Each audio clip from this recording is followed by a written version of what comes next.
Oh, hey, how you doing? Hey, coming up on the next episode of Putting the Pieces Back Together, presented by Purple Heart Homes, we welcome Paul Steklenski. Paul used to drive tanks in the Army, and now he flies an airplane.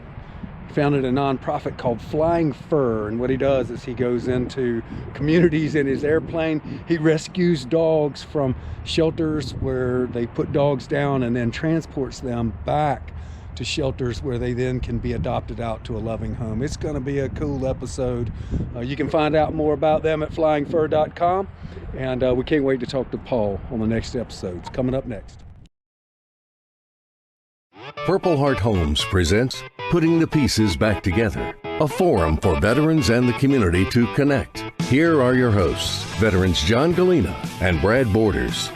Hey, good day, good day. Welcome to Putting the Pieces Back Together. I'm Brad Borders, and my cohorts in the studio today, John Gallina, Mrs. Giggles, and Devil Dog Devin, and we got a great show up next for you. This show is presented by Purple Heart Homes. We are a 501c3 based out of Statesville, North Carolina, but we do work nationally to help disabled veterans overcome housing issues through safety and accessibility renovations, and trying to solve homelessness issues for disabled veterans. And so if you want to know more about what we do, you can go to our website. That's at phhusa.org, phhusa.org. Good day. Good day. You know, I really want to first start by apologizing to everybody. I went back and was listening to last week's show and realized that I made some critical errors that. Sorry, we had a little reverb here in the studio. I was like, wait a minute, I hear myself talking and I'm not talking. What's going on? So apparently I violated the First Amendment rights for Facebook's community standards, and they edited me out of the show. What? Yeah, they edited me out of the show. What'd you do? Well, apparently it was because I called you and then I said that you were my. And so now I know that I can't say those things. Are you banned on Facebook now? Well, they didn't ban me. They edited me, and so I wasn't sure if I was going to even be allowed to be on the show. They edited you? The Facebook overlords? I guess you call them whatever you might, but I think they're and that they should. It just seems to be a problem. So, Brad, I just want to apologize formally on air and say that I love you, but you're still mine. I'm totally aghast at all of this. Oh gosh. Well, that's how you start a show right there. So, well, good day to everybody. Yeah. It just continues. The madness continues. We've got Isaiah has been turned loose on the beeper button, and so now the whole show is just going to be filled with beeps. Well, so apparently, it sort of sounds like what happens at work every day. Mark was worried that we were going to cause the station ratings to go down if we kept on with our language. Well, there's no threat to us causing ratings to go down with that. Well, I it just think happens naturally. When we have great guests like we have today with Paul on the show here, that ratings go up. I think we're helping the station. Well, that's true. If it wasn't for our guests, we'd not have. I mean, anybody that's been on the Today Show certainly is going to improve the ratings for putting the pieces back together. That is true. It's quite a story. And so tell us a little bit about our guest today. Yeah, we're glad to have Paul here from flyingfur.org. So Flying Fur is a nonprofit. They're based out of Pennsylvania, I believe. And so Paul Steklenski, and I got his name right. Oh, I mean, he's nodding, and he's joining us via Zoom from his palatial estate up there in the Northeast. And so, Paul, welcome to the show. We're glad to have you here today. Thank you. Thanks for having me on. That's awesome, man. Hey, can you tell our listeners a little bit about yourself, your background, and we'll maybe your family, and then we'll start sort of with how you got into the military and why you did that. Sure. I'm not sure what exactly. Is there anything in particular you want to know about me? I mean, my parents, pretty humble beginnings. Grew up locally to where I'm based now. Sort of a different time when I grew up as to the way things are now, with how things were. I'm not sure really how to say that other than, hardworking, blue collar parents, and was fortunate enough to, as they got older, help take care of them, until they couldn't, get on anymore. But yeah, I'm just turned 50 this year, so Yeah, young fella. Yeah, spring chicken. Yeah, spring chicken. trying to figure out your next point in life. But yeah, I mean, I'm pretty basic. I'm pretty simple. I came out of high school with pretty bad grades, and it wasn't because I was dumb per se. It was because I wasn't being challenged, and so college wasn't really an option. So I looked towards the military, and I went in, right from high school right into the Army. And I look back, and I still think that's one of the best things I've ever done. One of the best decisions I've ever made. Yeah. What'd you do? What was your MOS, and what'd you do in the Army? So I was 19 kilo M1 Abrams armor crewman, based out of Fort Knox, Kentucky. We were a training brigade, a training unit, if you will. So we helped armor officers who were learning, to become armor officers on the tanks. So our tanks were used out at the various ranges for firepower. I hear those armor officers can be a little hard-headed. It was interesting. Our tanks took a lot of abuse in the training, and I remember going to the wash rack, and boy, those things had to be spotless. God help you if a clump of dirt fell off your tank as it was rolling into the motor pool. Yeah. You'd never hear the end of it, but I enjoyed it. I loved it. That the M1 Abrams is an absolute masterpiece of firepower. It's just an incredible piece of equipment, and just my military experience in general was very, very good. One of my favorite things about the M1 Abrams was the speed Yes. and the agility for such a massive piece of equipment. And so I had the opportunity to drive a few, and they are fast. It is governed. It does about 45 miles an hour, and sometimes you can have fun with people if you're out on a range and you have somebody up in the turret who's never been in the tank before. Depending on how you hit a water hole, you can get that wave to go right over the turret. Yeah, right. Yeah, it actually. Be careful if the hatch is open. Yeah, if the hatch is open, you're in trouble. We tried that with the howitzer a few times, and unfortunately, the gun tube got speared into the other side of the mud pit. But not so fun. Which I mean, the length of the tube is about 15 feet difference. It's a massive. Yeah, it sticks way out in the front. Yep. It sticks way out there in the front. Yeah. Yeah. So it wasn't like a pole vault. It didn't hit and then flip the tank up. No. That'd be horrifying. It is horrifying. Yeah, we've seen a few going down into down a hill and stab the bottom of the hill and just get stuck there. Right. That's not cool. Yeah, that's not cool at all. Not cool. So you were at Fort Knox. Anywhere else? Did you serve anywhere else in your time? No, it was actually, I was in basic training when Desert Storm kicked off. Okay. So we were told that, we might be slated to go there. And of course that was like 2 weeks and done. Yeah. So I did about 2.5 years or 3 years active at Fort Knox, and then came back and did some time in the reserves here in Pennsylvania. And then they changed all our MOSs. So we went from being armor crewmen to, like tractor trailer drivers. So at that time I took a role that required me to travel pretty much throughout the country in construction. So, that was pretty much it. So it was pretty much my active time at Fort Knox is what I really remember as far what was transition like coming out, from being a tank crewman to going into like the business world? What was that weird? I think for anybody coming out of the military, at least for me, it's a difficult transition because you are so used to that regimented, disciplined lifestyle. And then you come into the civilian world where just nobody cares, right? I don't want to say nobody cares, but it's a very different experience. And it's not as disciplined, and it can be very difficult to sort of blend in after you are so used to a particular lifestyle for so long. Yeah, it's like you come to the end of the week. It's Friday, and you've been in the military, and you're in your civilian job, and you're waiting on the safety brief for the weekend. Where the boss is going to come out and go, all right, everybody, make sure you don't get any trouble this weekend. And if you have too much to drink, make sure you give me a call. I'll come get you. And, I just remember every Friday, those safety briefs were ubiquitous across every formation. And then you come out in the civilian world and you're like, going to the boss and going, hey, are we having a formation after work today? And the boss is like, no, we don't. What are you talking about? What's a formation, right? It was like, well, it's where we go stand out in the parking lot for an hour waiting on y'all to get done so that we can all be released to go home. And they're just like, nah, you can just go home, man. It's okay, So, it is. And I think that's a weird transition for a lot of veterans. And I'm glad you said that because to come from that structured lifestyle into going a really very much unstructured lifestyle can be.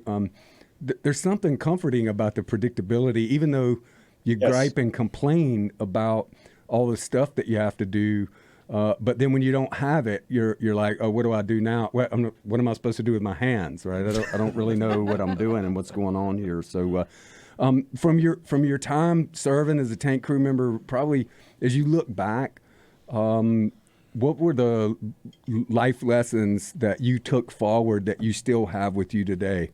That you learned through that experience that empower you to do what you're doing now?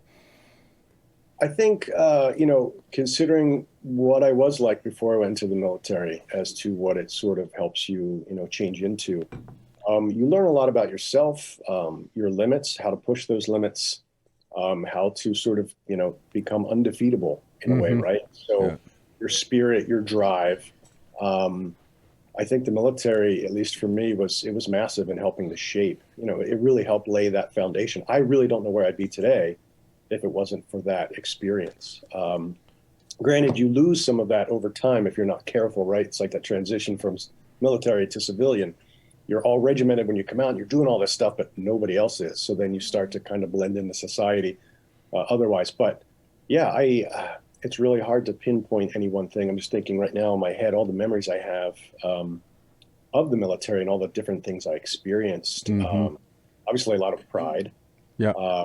But yeah, just there's something that, everybody's experience is going to be different. As I've gotten older in life, I always try to look towards the positive and not focus on the negative. When I was younger in life, I think I used to do the opposite. So I always look at the positive moments and the things to take away from that. Yeah. But yeah, it's just hard to say any one thing. It's just that military experience, at least for me, my tank commander, he was a fantastic guy. I can still remember him and just the kind of person he was. I think it's, being around those kind of people that are constantly, they're trying to help you grow, whether it be military can be gruff and tough. And, when I was in, it was just about the time when, things were still kind of physical when it came to drill sergeants and things like that. Yeah. So it was a little different, but no, I don't know. I think it just forces you to dig deeper because of what you're thrown into, especially basic training and the trauma that some people. Yeah, right, right. My dad was a Navy guy, and he had several things carry over that is still today. One of the things that my dad hated the fact that anyone would sleep past 6 o'clock in the morning. He hated that. He could not stand it. And so me and my brother, when we were, middle school age, junior high kids, on Saturday mornings, you look forward to sleeping in. And all teenagers want to do is sleep anyhow. My dad would come busting in our rooms like, good gosh almighty, what are you going to do? Sleep your whole life away? I want you out of these racks. I want this area policed. I'm going to the dump. I'll be back in 15 minutes and we're going to the farm. Right? and it was horrifying. I wake my kids up with singing military cadence about getting up out of bed. No, well, I'm sure they love that. Yeah, and they're going to. They do love 20 it. years, Joe and Ella are going to be telling stories about their dad. And also my dad continues. My dad's 85 now. And he still does push-ups and sit-ups and does his physical fitness routine every day. He walks. He still rides a bicycle. And so he carried, and my dad was only in for 4 years, right? And from 58 to 62. And that formative time in his life carried over and created habits that, and he still makes his bed every morning. I wonder what it would have been like riding a bicycle on a Navy ship. I mean, I don't know. I mean, so you go uphill sometimes and downhill sometimes. You just never know which way you're going to go. Don't go too far. Don't go too far. Okay. I think the You one won't be big riding thing anymore. You'd be swimming. we can all take away from the military is that it really, and this all parlays into flying fur, right, is it creates that servitude within you, right? And I think that's a military thing across the board. Yeah, for It sure. doesn't matter what branch you're in. That's where the basis for that comes from. Yeah, absolutely. Absolutely. So I'm really looking forward to hearing about some of that transition for you from being a tank crew member to being a pilot. I think that's just fascinating, and learning more about your service. We got a break coming up here in just a minute, and so we'll kind of pause there. But one other thing I'm curious to hear about. I want to talk about a funny story when we come back after we hear from Devil Dog Devin about our project of the week.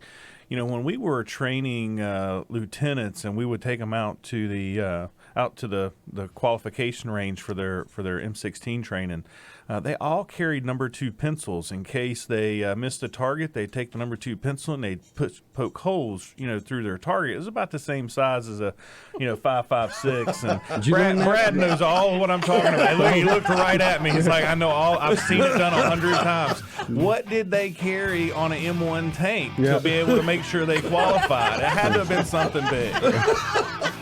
We'll be right back. Point. You're listening to Putting the Pieces Back Together. Good point.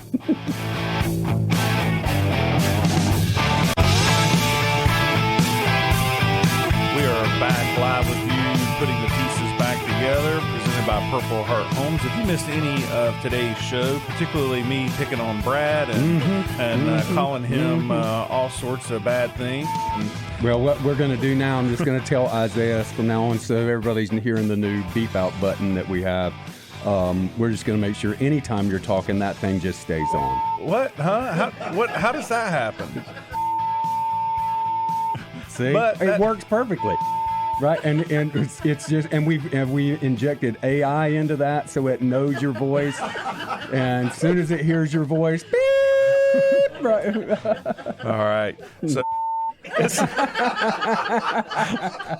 Isaiah, me and Mark are going to have a talk after. That's fantastic. So, we're here to listen to Devil Dog Devin tell us oh about my the project goodness, of the the week. Devil Dog has returned. Good morning. Or Yes. Good day. Yeah. Good. What do Good we day. say? Good day. Good day, mates. Yeah. How y'all doing? No, doing fine. You brought your morning voice. I with did. you. Yeah, I did. I did. I didn't know we had that beat button. I mean, Yeah. I'm a Marine. That could have come in handy a lot of Yes. times. I bet your wife wants a beat button for you. She probably could use that. That beat. Enough.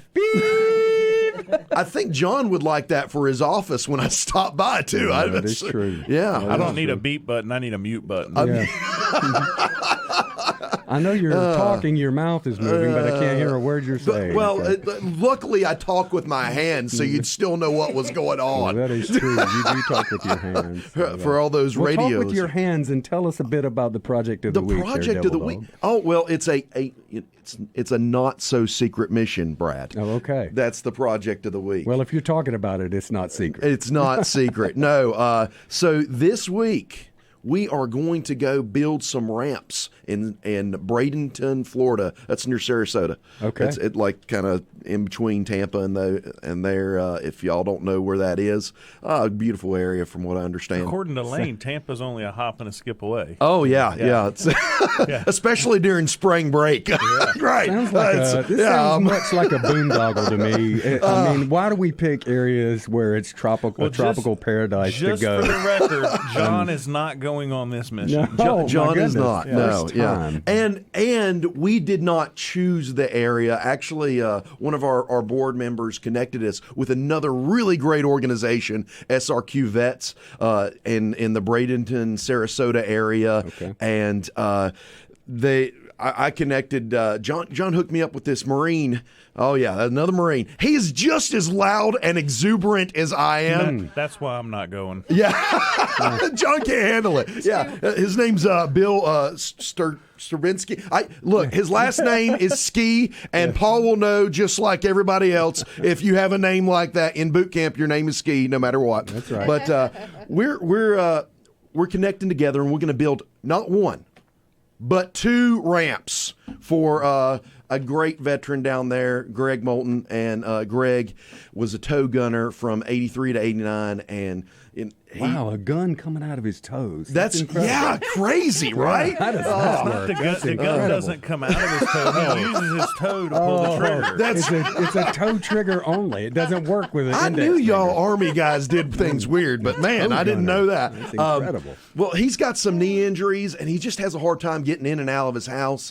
And he's been married to his lovely wife for 21 years, and she's also had a stroke last year. Oh wow! And he's also responsible for taking her in and out of the house. And with his knee injuries, he can't do it. Yeah. It's difficult. And so by helping him, we're also helping his wife. And that's one of the things that you don't think about sometimes is when you help the veteran, you help the whole family. And so we're so happy to be able to help Greg. I had a chance to speak with him yesterday. He's just a grateful, happy guy, and he is so. He's so grateful that we're coming down there to do this. Exuberant. Exuberant. Yes. Coming out of your mouth. Yeah, so. with and in conjunction with SRQ Vets. And so I want to thank our board member, CJ, for hooking us up with that organization so we could do good things for veterans. If you want to help veterans just like Greg, you can go to phhusa.org. Again, that's phhusa.org. Well, Thank you so much, there, Devil Dog. outstanding. The project of the week never fails to impress. It does not. I tell you, we've got a great project team doing some great work, and a part of what we do every day, Brad, it's so encouraging for me is it's not about competition with other organizations and other charities, but it's about collaborating with them to make sure that we're maximizing the benefit for the community and serving those that have need where they're at. So, It's much better to shoulder the load with others than to try to do it by yourself. So That's right. I want to get back to the pencil thing that you had with the target practices. Were you not using a number 2? Were you using one of the big Crayola? I was a things? chaplain. I didn't get to shoot a gun that's ever, right. And so they had a pocket knife and a Bible. But I'm pretty sure that Lieutenant Colonel Tim Mangum invented the number 2 pencil hole poke through the target to make sure that you were qualified. I remember I was a range safety when he had to qualify one day, and Hey, Gallina, how about shooting my weapon for me? I think he bribed the lieutenant to the left of his foxhole to shoot in his lane. He kind of tricked him shooting in his lane, so he doubled his opportunity to score. Came out with that marksman bag. They generally hit about 20 out of 40, and so with Mangum, he hit 40 out of 40, and it took us a little while to figure out that the other guy didn't hit any. Lane number 4, 0. Well, listen, hey, we are, you're listening to Putting the Pieces Back Together, and we're welcome our guest, Paul Steklenski, from an organization called flyingfur.org. Paul's an Army veteran, drove tanks in the Army, and then transitioned out into the civilian world, and then found a new mission and purpose in life. And Paul, let everybody know how all of this came to be. What in the world do you do, this mission that you have now that has impact on not just human beings, but on our four-legged friends? Sure. So it all kind of started around 2013. In 2009, I started working for a company that was a startup in the medical industry, and that company started growing exponentially. And with that growth, at least in my field in IT, so did the stress. So I got to a point where things were just a little out of control for me, and I decided I didn't want to have a 2-hour commute every day. I was just losing too much time on the road, and I wanted something closer. So I transitioned to another company closer, maybe 5-10 minutes from the house, all back roads. But I would go past this airport every day. And at some point, my mother, before she passed away, had given me logbooks from my uncle, who was a pilot back in the 40s when he learned to fly. So at that same time, I had just gone overseas on my first international vacation to Greece, of all places, seeing the Parthenon and all these great sites. And I don't know, I look back and I'm like, it was this combination of just human existence and history and all of these things coming together, adopting a puppy, coming back from Greece, and then deciding to take a flying lesson at the local airport because I'd always wanted to learn how to fly. I was always fascinated with it. And it just went from there. So I spent about a year and a half working on my airman certificate is what it's technically called, not really a license. And then once you get that, you spend all of this time working towards completing this education and getting this ability. But then you get to that point, you're like, what the hell am I going to do with it now? I just can't fly around for no reason or purpose. So it was at that time that I found an organization called Pilots and Paws. I wanted to do sort of the human side of things, but as a new pilot, you can't do that for many reasons, moving people around for safety and things like that. You need to gain experience and various certifications. But you didn't need that to fly dogs. And Tessa, my black lab, she turns 10 this year, had such an impact on me. When you go to adopt a dog, if you're not familiar with shelters and rescues and all of these things, you just don't know what you don't know. And then finding out that literally if these dogs don't get out of these high kill shelters in the South, they die. If the rescues up here can't get them out, then they simply die. And the airplane suddenly became the way to get them to one rescue or from a rescue to another to make that difference. And at the time, to go out to dinner or maybe buy a new pair of sneakers was the equivalent of flying an airplane for about an hour. So it just started from there, and I started renting airplanes from where I learned how to fly. I was spending like 10 grand a year just in airplane rentals, and they would let me, I'd put cloth over the sheets or sheets over the seats and things and stuff them full of dogs. And that's how I would start to do it. And then I decided, this is the only reason I fly. So I started this organization in 2015. And that's all I've done.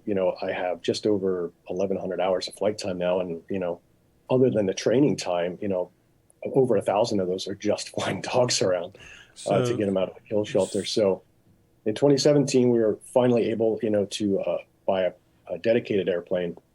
And then in 2018, a 3-day repair on that airplane turned into 30 days.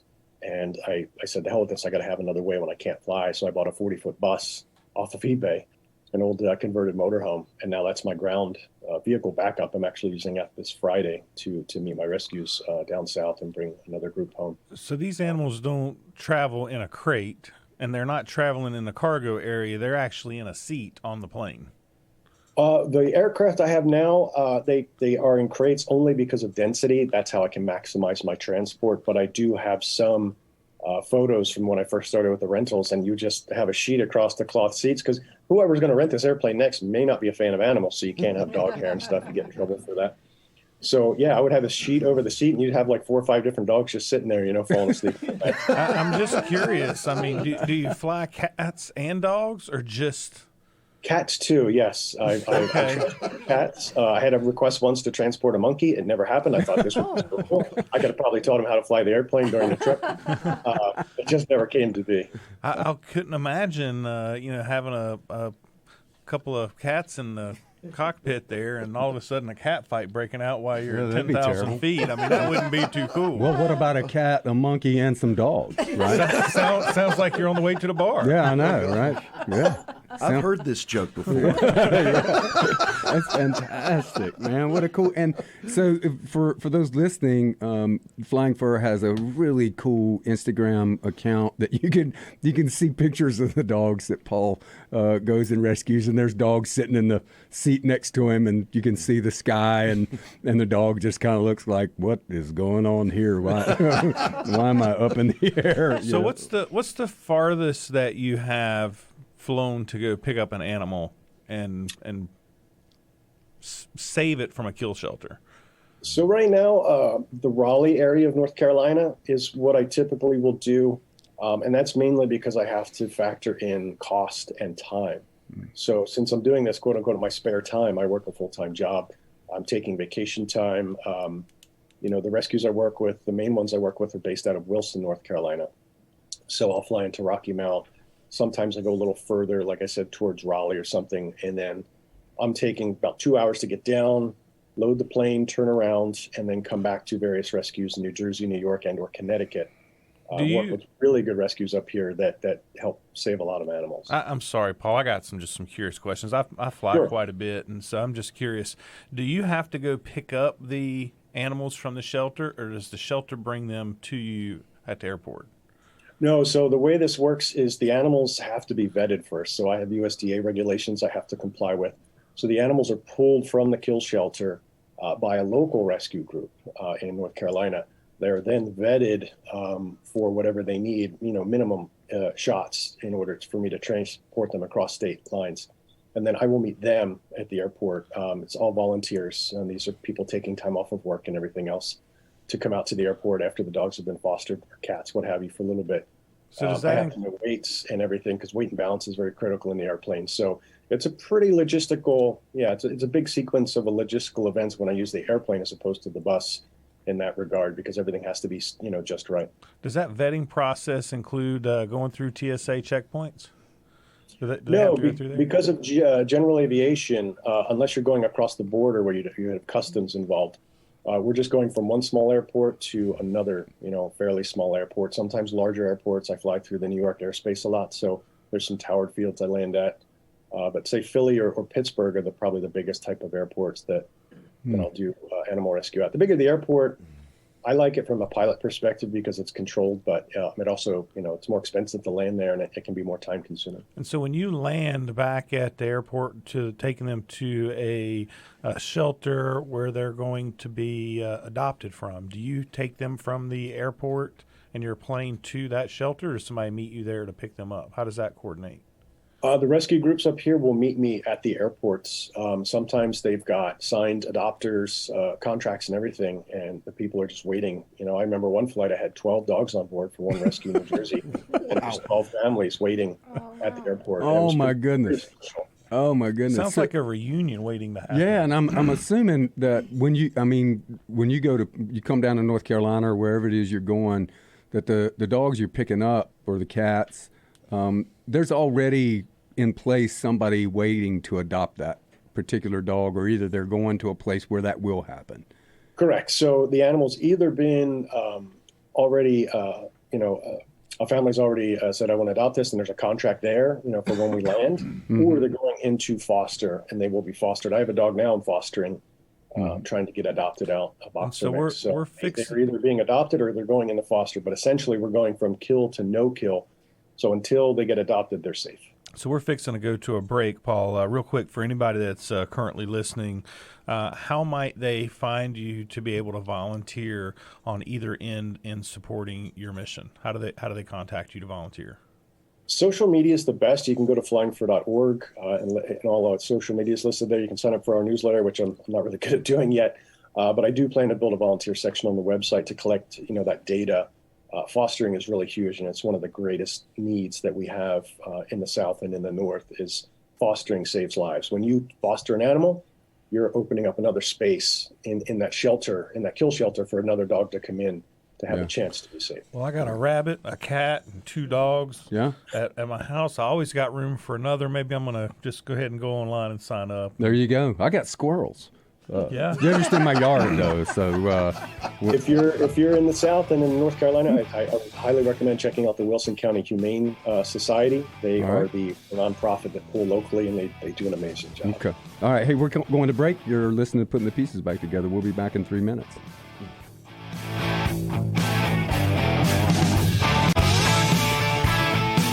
Great to be back with you here on Putting the Pieces Back Together, presented by Purple Heart Homes. We're a 501c3 public charity that provides housing solutions for disabled veterans, and just an all-around great organization that loves partnering with others. Particularly in today's episode of Putting the Pieces Back Together, we are talking with Paul from Flying Fur. You're not going to try his last name? No. Okay.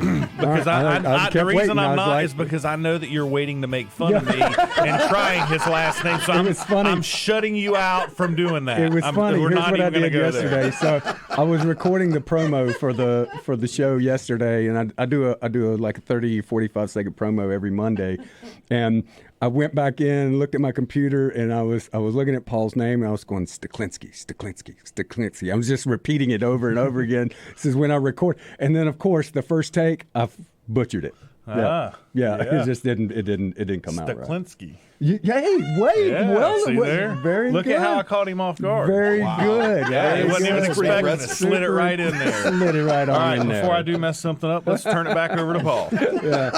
Hey, Paul, do us a favor. I know you got, after doing this for a number of years now, there's got to be a story that was really meaningful to you about a particular animal that was adopted out. Can you share a little bit about that with us? Sure. There's quite a few. Some of them get me pretty emotional to talk about. So there's been so many. Actually, one of the things I wanted to do is actually at some point write a little book. I have everything documented from when I first started this. So I have every photo, every story, everything you can think of. So I never lose those moments. But one dog that I remember in particular, Emma, was a senior dog that had lived under like this porch for the better part of her life, extremely neglected and not well taken care of. And she was adopted locally, actually not far from me, New Jersey, but the rescue was based in New York, so she had to get to rescue first. And I remember putting her in the airplane, and the way I was navigating from the south, I think I'd made a stop in Mount Holly for my first rescue, and then I was going up to Westchester, New York, White Plains for my second. And depending on how you're going, ATC will send you, New York ATC will send you right up the Hudson River. It's a very popular route to fly at low altitude so you can see New York City. So here I am with this dog that was neglected medically, and just treated very poorly, senior dog, already up there in years. And we're flying up the Hudson River, and she's getting to look out, at New York City at like 1,200 feet. And it was just wild. I mean, I have so many different stories, but it's really hard to express some of them because I just, Yeah. Has any of your rescues, have any of them gone to a veteran that you know of to serve as sort of a service animal? To me, all animals in a way are service animals because they sort of serve us. I don't have a specific example because I do lose track of, we move so many animals. I do lose track, but I can say I've seen a lot of follow-ups. There's times I'll post a memory from years ago, and then the people who adopted that animal will post a photo and say, here he is with our family today. Oh, wow. That is really cool. That's why I do this. That's priceless to me. It's not just saving the animal's life, it's a ripple effect to the people that adopt that animal, and how that affects them and their world. And to me, there's nothing better than that. Man, having a great dog can change your life. Absolutely, 100%. 100%. Having a great dog can change. Tammy and I know, we know this firsthand. We lost our little Havanese, 14 years old, and she died back in October. And the void when you lose a dog is I never thought it would affect me like it has. Like it's massive. It's like months later, we still look for her. We're still, I get up in the mornings and I'm just wondering when she's just going to come running over and say good morning to me, because we had a routine, and she was part of the family. And but we have so many incredible memories of that little dog. She would go everywhere with us, went in the car with us, and all our trips, and she was sitting on her lap, and she could never sit still. She always wanted to look out the window and watch what was going on. And her favorite thing to do in the world was to have you roll the window down and stick her head out the window, right? And it was just incredible, man. So they are special. I know when we lost our little Schnauzer, it was really hard on the whole family. You just you don't realize how much they become a part of your family, and so we later got a Aussie Doodle. And very unique breed, much different from the Schnauzer. The personality is just out of this world. The funniest, family member is our Frenchie. And Devin's been to my house, and so he's met the Frenchie, and if Marines, they love bulldogs, and so he's constantly trying to take my Frenchie home with him. And it's true. Like, no, you can't have Chappie. He's a dependent. He's got his own Social Security number. He's very needy. Yeah. You can't have him. he's on the dole. Yeah, you're really not there often enough to give him the attention he needs. Oh, yeah, that's right. That's right. All these secret missions, right? Yeah, there you go. So tell us a little bit. I know in our conversation last week, we talked about you got the plane and you got the bus, but you got a new piece of equipment that you're developing. Tell us a little bit about that. I do. I've got the plane, the bus. I'm right now what you see behind me here is a property. I'm on a 10-acre property where I have my zoning to build a kennel if I ever get to the point where I can have the time to do it. but I'm in the process of building out sort of a custom semi. I spent the summer upgrading my license to a Class A CDL so that I could build this vehicle. So I have an '84 Peterbilt cab over tractor, and I'm looking to build out a custom trailer now. I was going down a path and I thought I had it figured out, and then I said, no, this isn't right. So I'm shifting gears a little bit. I found some really good examples of what I want to build that some other places are using. One in Texas. It's this fantastic setup, but the goal is to be able to transport maybe, double what I can now, but in comfort, right? So it's critical to have HVAC, all of these things, so that when you're on the road, not only can you provide comfort for the animal, but if there's a breakdown situation, you have better options. Whereas if my 40-foot bus breaks down, I'm pretty well stuck. There's not too many people that are going to work on that, as opposed to, having a tractor trailer where I can get support services just about anywhere. So I always think about logistics. I think about every aspect of this and how to, I'm pretty much a one-man band. I do all of this myself. So I would try to figure out how can I, keep this as efficient and reliable as possible. Yeah. So as you think about that being a one-man show, and you said you were going to start enlisting volunteers, and so looking down the road 5 years, right? Or your big, hairy, audacious goal. What do you see? What do you see coming for you and for this, well, for lack of a better term, this incredible ministry that you have in service to others? What I feel I need to do is figure out how to get this to the point where I could do it full time. And then even if I had to pay people, the problem I have now is that, I work full time, and I'm reliant upon my own income to help feed this. So how do I get to that point? Realistically right now, if I ran numbers, $3 to $5 million, and I could do this full time and make it last for the next 20 years. Yeah. I mean, physically, that's not hard. And then you can, but you've got to have volunteers, you got to have oversight, and at some point I may have to have some paid employees too. Yeah, for sure. It's really the struggle with all of this is how do you successfully take it to the next level, and bring people on board? And it's really, I feel like I'm at a tipping point. I have to figure out. It's on me to figure out how to get there.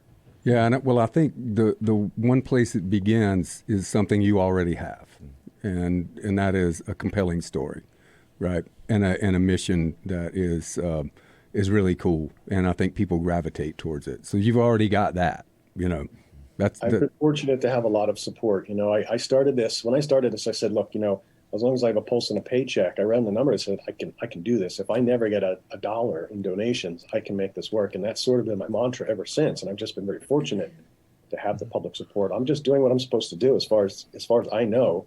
This is the path the universe has laid out in front of me. I look back at all of these life moments that occurred and how I ended up where I am. I'm just the instrument here, right? Yeah. This is my little bit of servitude. And nothing feels better than that. I think that's one thing you learn.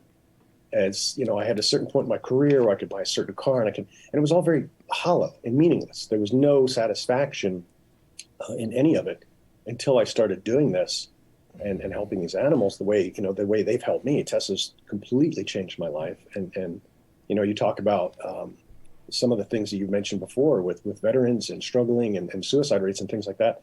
There is nothing better, in my opinion, from a therapy perspective than an animal, a dog, a cat, whatever it is. It can just absolutely change your world. Yeah, you're listening to Putting the Pieces Back Together, presented by Purple Heart Homes, and we are on with Paul Steklenski from Flying Fur. And if you'd like to get involved and support him, check him out in his social media pages, and you can check out the website, which is listed in our live feed here, but it is flyingfur.org. Yeah. So this question just came up. So, we live in a community here in central western North Carolina. We have a local animal shelter that is, the dogs get to stay there for a limited bit of time. How does a community, and we have an airport, right? And so how does a community like ours, what is it like if you wanted to, start going to a new community like ours, or any other, anybody else that's listening, across the land? Sure. What's the process of saying, hey, Paul, we'd love for you to, there's some dogs here that need to be adopted out, and how does that work? So the key really is the relationships established between the groups that pull from these shelters and the rescues up here. I never really knew a lot of the rescues I worked with in the beginning up here until I met with and worked with the shelter down there. So the key people for me are, say, Wilson County Humane Society. Those volunteers are the ones doing all the legwork to get the rescues up here to pledge for the dogs to take them. So my advice would be look for the rescue groups in the particular area, especially along the Eastern Seaboard in the north, that you can try to work with. Reach out to them and try to establish that relationship, because these people establish these relationships. I'm just the middleman helping to save them the money by transporting these animals at no cost so they can put the money towards vetting and everything else. The key is the relationships they have to build with the rescues. I get requests all the time. Can you fly these dogs here? I can't just pick up a dog and take. I have to have commitment on both ends. Logistically, there's a lot going on there, because we want to make sure we're doing something positive for the animal, not moving it into another dangerous situation. We want to make sure it's going to be safe. Yeah, for sure. That's great. Yeah. So that's the hardest part of rescue right there, guys, is these shelters. I get requests all the time, all the way down to Texas. And unless I have a place up here where I can take them, even if I have my kennels here, they could fill up in one trip. That's the hardest part, is the supply far outweighs the demand as far as being able to save. So we can't save them all, but we try to do what we can. And I imagine you're providing meals for the pets on the way to and from as well, right? I do that. Sometimes I have cookies on board and snacks that I get. So it's sort of like when I fly with American Airlines. Sometimes I get a snack, sometimes I get a full meal. I like to feel that I provide a higher quality of service than some of the commercial airlines, but some of the animals within reach, once I'm in cruise flight and everything's kind of, settled in, and I can reach around and give them a little treat or a cookie or something. It's like, hey, dogs, the in-flight service will begin in a moment.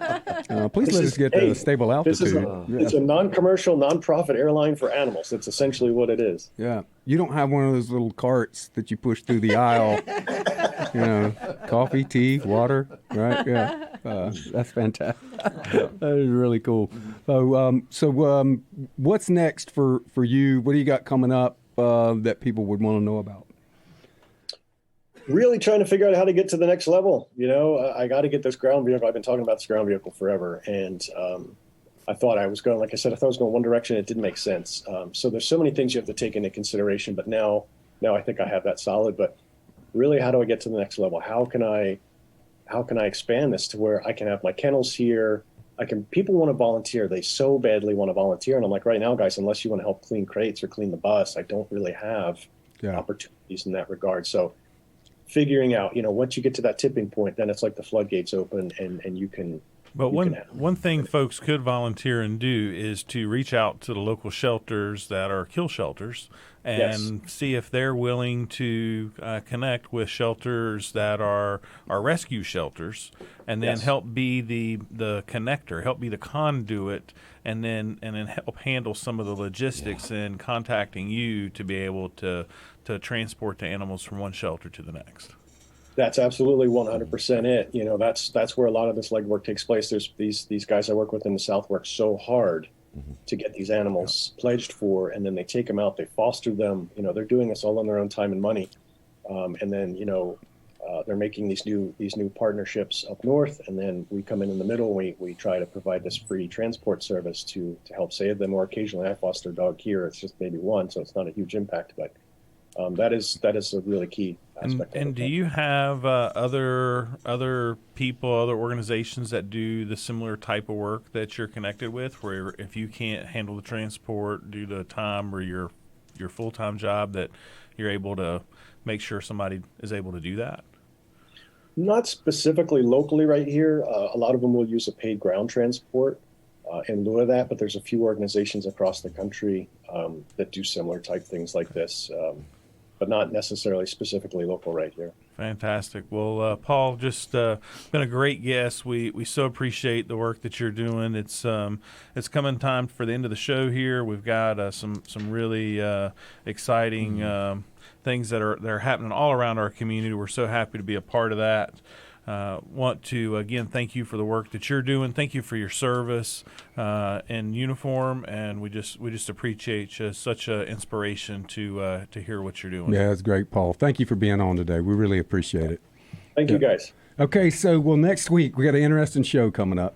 It's guys that do a podcast, two veterans, called two drunk guys in a gun room. Oh, gosh. So that's going to be fun, man. They're from Missouri, and they're going to be on next week. It's going to be fantastic. Good thing me and you don't get drunk, right? Good thing. Good thing. That could be an interesting show, man. So, hey, this is Putting Pieces Back Together. We'll see you next week. Thanks so much.